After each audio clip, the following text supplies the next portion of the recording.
Very bad position here, but he did the best he could to get out of the way of Brody as he heads through.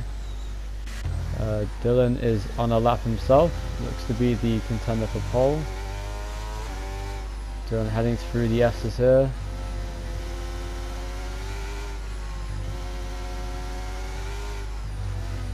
And Dylan has spun at the exit of the hairpin. Has he got damaged is the question. Doesn't look like it. I meant Brody, my apologies. I'm used to Dylan being in the Mercedes, so here goes Dylan now heading through in the right hander. Dylan is on a good lap, purple first sector. This is going to be a very good lap here from Dylan. This is going to get his first career pole position in this race.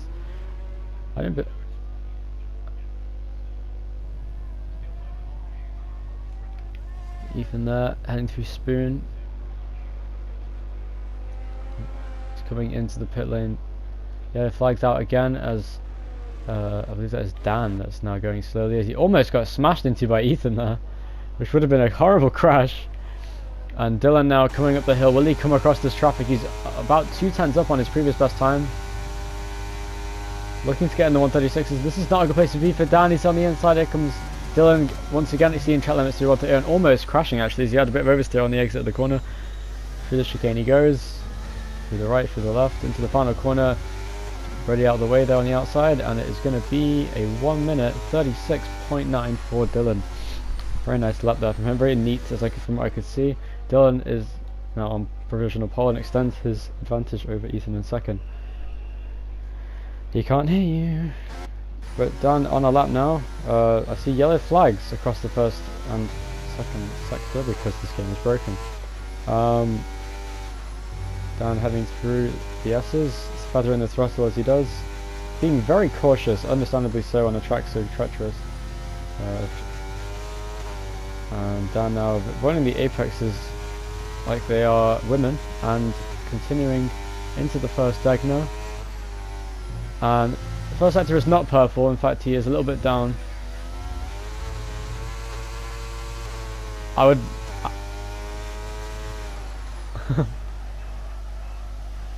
I do actually like commentating, and this is me being very chill. I sometimes go very shouty when I used to actually commentate for the league in season 4 when I left.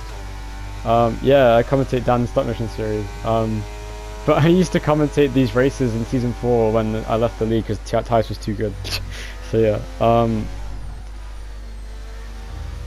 no, it was different. It was that and the fact Tice. Honestly, I was too far behind Tice. I was having a shit time, so I just left the league, and Tice obviously won the championship. And I joined back for the final 2 races. Got murdered by Brett in the final race in the sprint, and then Brett left the league, which is really funny. But yeah, I finished second that race behind Fabian ahead of Tice. Maybe. Oh, Dan really oversteering through there. As he heads through the final chicane, what is the lap going to be? It's a 1 minute 37.9. A second down on Dylan, his teammate. This is a big difference. Hey, what were you saying before though?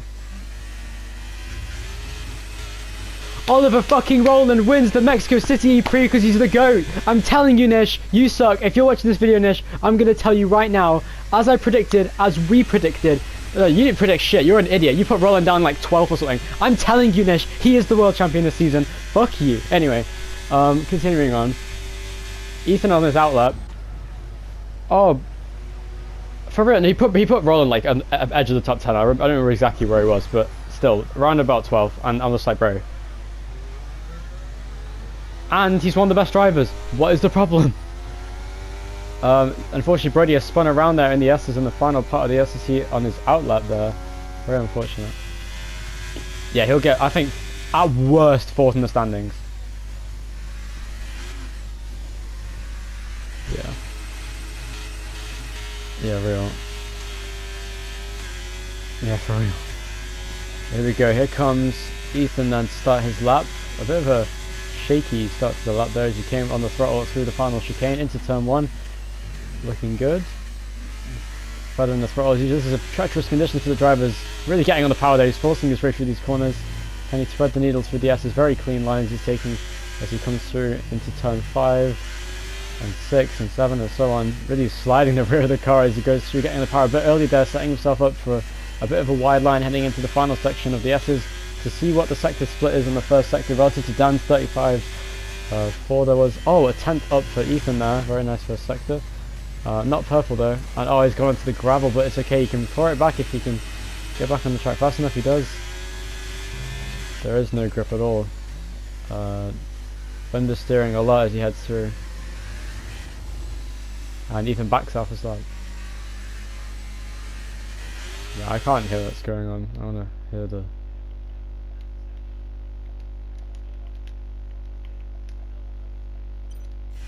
Yeah.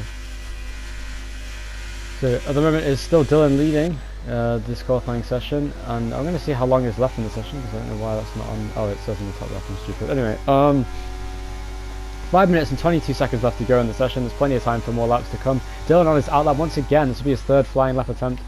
Ethan is going to come back into a lap. He's got his ERS back. He's looking good. I think he's probably the favourite for pole besides Dylan, who is definitely the favourite to win pole at the moment in my opinion, given his pace to start the session. But Ethan is known to make good comebacks at the end of sessions, and we'll see what Dan can do as well if he can get to grips with the conditions. As Ethan comes out the final corner now, and a much better exit onto the straight than the previous lap, so it's looking like a nice start. And to avoid him feeling as though he's under pressure, I'm going to watch Brody instead. And on board with Brody now in the Mercedes, heading through towards Spoon, and so far his best lap's 1:43.3. And we'll see what he can do in the remaining of the session. It's a very difficult conditions for everyone, so I won't be surprised to see anyone really struggling here as Dan gets out the way of Dylan. And Brody, is he going to go? And Ethan complaining about the grip as he heads through.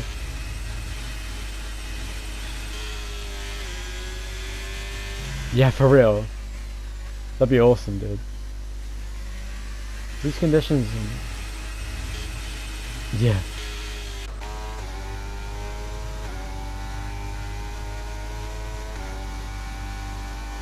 Yeah, real. Russell would be the worst. Hamilton, Russell and Verstappen would be like the worst combination of people.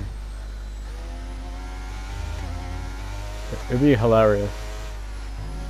I don't know why, I just have a feeling that Jack Doohan's a really complainy kind of person. I don't know why. No, Lawson is. I bet Lawson's a bitch. I bet Lawson's a pussy. Yeah. Ethan.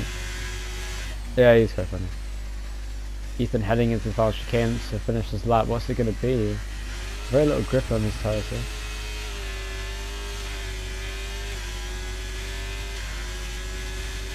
Yeah, I crashed my car 130R. That rhymes. Down on his out lap, we're gonna follow his lap pairs. Meanwhile, let's watch Dylan, who is not on a good lap here. I think he must have backed off or made a massive mistake. And the most treacherous corner on the track seems to be the hairpin, and we've seen a few people get caught out there, such as Brody, who has just had another spin there, unfortunately. As Dan now heading into the first few corners. Going through. Ethan is once again pushing for a lap. He's a second down in the first sector, and he's going to back off, it seems. Rowan is here. Okay.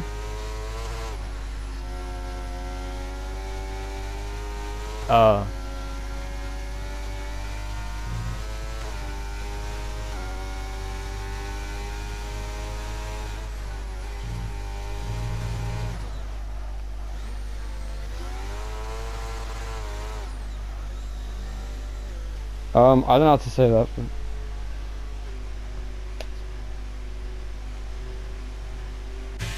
okay.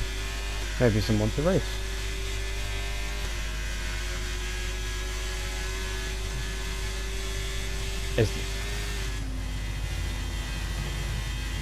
What does that mean?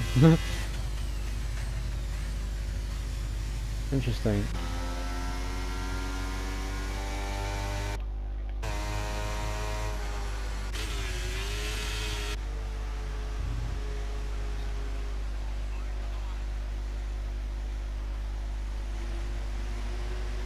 Dan was actually 4/10 up in the middle sector, apparently, according to the sector split, but I find that hard to believe. Brody's unfortunately spun in the S's again. Yeah. Brody, I'd recommend two things in the rain. Be very, very cautious on the throttle, like feather it. You have to like half throttle corners and not get on the power too early, and then avoid curbs.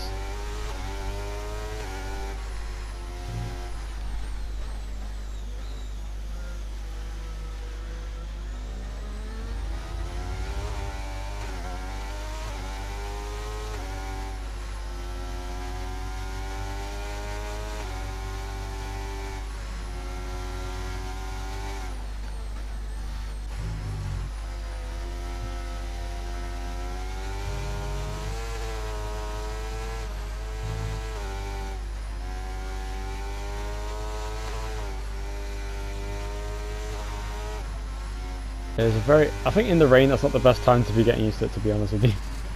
But I mean, I guess better. Of course, yeah. I just think that it's a kind of thrusting you something like that. A very good first sector from Dan, half a second up. I think if Dan is very cautious on this lap, you could easily get into the 136s and maybe even challenge for pole position at this rate. I think the pole lap is not as good as it may seem.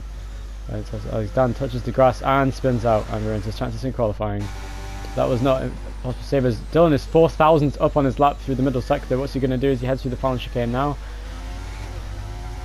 Yes, Dylan needs to check control, so cry about it.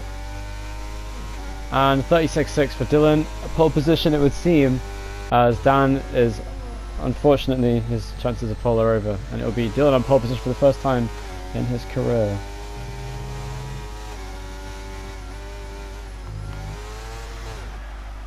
Dan, you may as well crash like I did. Crash at 130, I'll do it.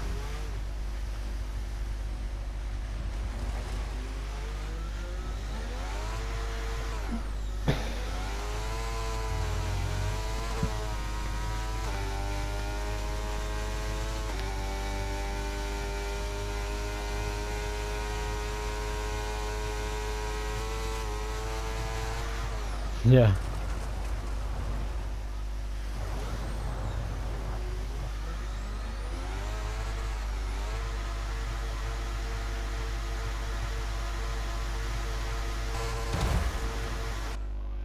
Oh my god.